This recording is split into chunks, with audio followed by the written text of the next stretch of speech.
star writer for The New Yorker, described as the peerless voice of her generation. No pressure. Her new book, Trick Mirror, is a collection of essays about contemporary culture. It's receiving unparalleled praise for its fearless and deft critique of the world in which we live. Please welcome to the show, Jia Tolentino. Jia, we're so happy to have you on the show. It's so great to be here. We love the book, and each essay in the book tackles a sort of different subject that we're currently dealing with. And I want to talk about one in particular that always gets people fired up, especially our audience, which is weddings. Oh, yeah. And you write that you and your partner have been invited to nearly 50 weddings in the last decade. So now you kind of come to dread. It broke me. Right? So let's talk about the kind of like a wedding culture that we live in and why it kind of gets under your skin in the way that it does. Yeah, so, you know, first of all, as we all know, weddings are fun, right? Like open bar, getting dressed up, seeing people, you know, getting drunk and spilling your secrets, like it's great. But it also, going to so many, it sort of started to weigh on me that this was sort of an occasion where it seemed to be the singular occasion in which women are encouraged to do everything exactly the way they want, and that would be it. You know, it was all of this.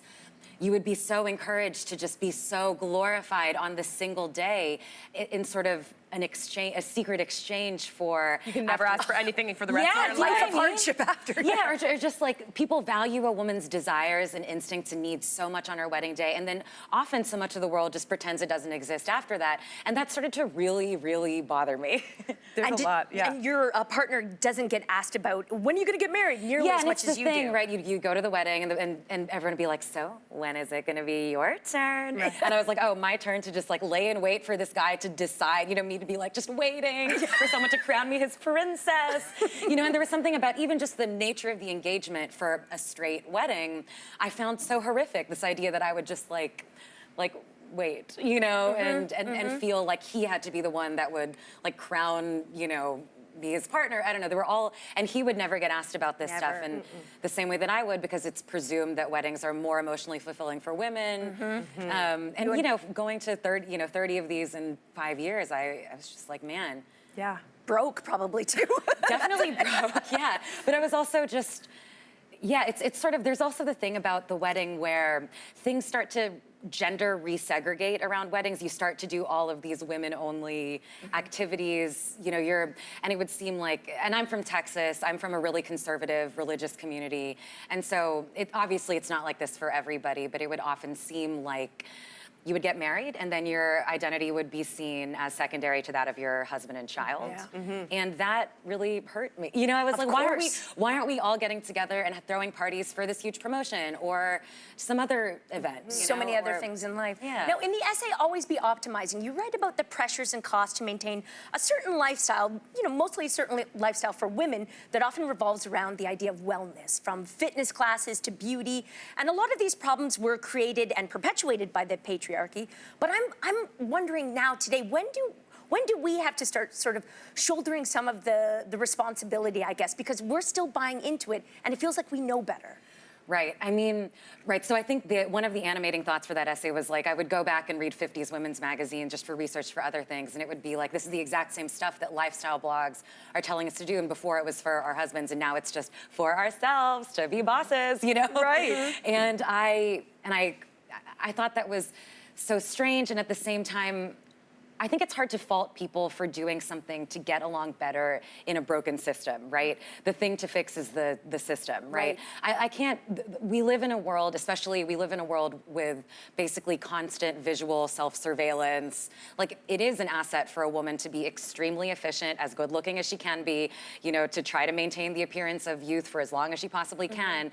These are... They serve also capitalist interests as much as they do sort of like anti-women interests. Yeah, and in a world where, you know, work is getting harder and demands are, you know, like, in general, we live in a world where things are sort of accelerating and getting harder to sustain. It's hard to fault someone for doing whatever they can to get in that system, but I think if there were structural, like, being efficient and beautiful often takes the place for women of what actual supports and safety nets should, right? Yeah. Like, the only industries where women out-earn men regularly are porn, modeling, and Instagram influencing. And, you know, and if there was pay parity, if it wasn't so, like, why is it so important that women be sort of pleasing and ultra efficient, and what other avenues do men have that's not required of them. Like, that's the real question, right? Yeah. Oh, man. So another essay, you look at the idea that contemporary feminism has become very market-friendly. Like, think about all the women's conferences on the rise and T-shirts with really edgy feminist slogans. And Slay all day. Slay all day. Yeah. And you've worked for feminist websites like Jezebel, and you've said that your own career, to a certain degree, has even benefited from the monetization of feminism. Is that something that you struggle with at all?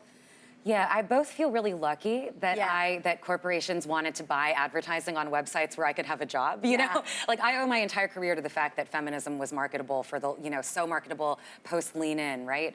At the same time, I mean, I think it's like with all of this, right? Can you participate in a system and critique it from within, right? Like, one thing that's always bothered me is that the version of feminism that's the most visible is the one that's structured around making women, already successful women, more successful, right?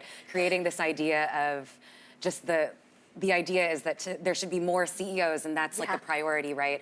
And for me, the ideology of feminism, the whole point of it, it shouldn't be like top down, it should be bottom up, right? It should be supporting, it should be raising the minimum wage, and it should be, you know, in the States, like universal health care and maternity leave, which we don't have. You know, it should be a feminism built around helping the vulnerable. Like, that's what that ideology means to me. But the marketable one is like when you're in a solid color pantsuit, like running around on a stage with like a bold lip, you know, like screaming affirmations. Yeah, we've arrived. Yeah, and it's part of the story, but it's certainly not all, you know? One of the things that I think we talk about, and many people I feel like probably in this audience are also talking about behind closed doors, is that we've lost the art of nuance when it comes to so many different conversations. I mean, especially ones where they're challenging. We don't demand that we look through multiple lenses, and I think everyone's expected to have an opinion right away when something scandalous happens, and if you don't, or if you do and you have the wrong opinion, then you risk being canceled, right? Do you feel like we've arrived at a place where people can't even talk about issues, certain issues online especially? Well, so I think about, you know, I'm not quite a believer in cancel culture. Like, Al Franken's getting a TV show, you know what I mean? Like especially with men, there's a long afterlife no matter what you do. But I think about you're sitting with your friends and you're talking about something over dinner or at a bar or something, there's always room for all of the complication, right?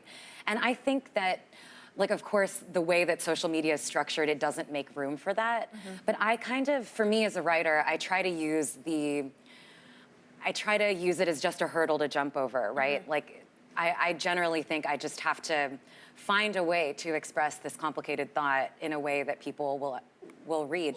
And I found that believing that people are still ready for nuance on the internet, it kind of is a self-fulfilling prophecy. Like, there are still ways to get it across, but it is harder, for sure. Jia, thank you so much for taking the time to be Thank you for having me. You said it perfectly. This book honestly takes complicated thoughts and makes it palatable, makes you continue to think. It's one of the best books I've read all year, if not in the last couple of years. It's called Trick Mirror, and it's in stores now. Audience, you are going home with your own copy.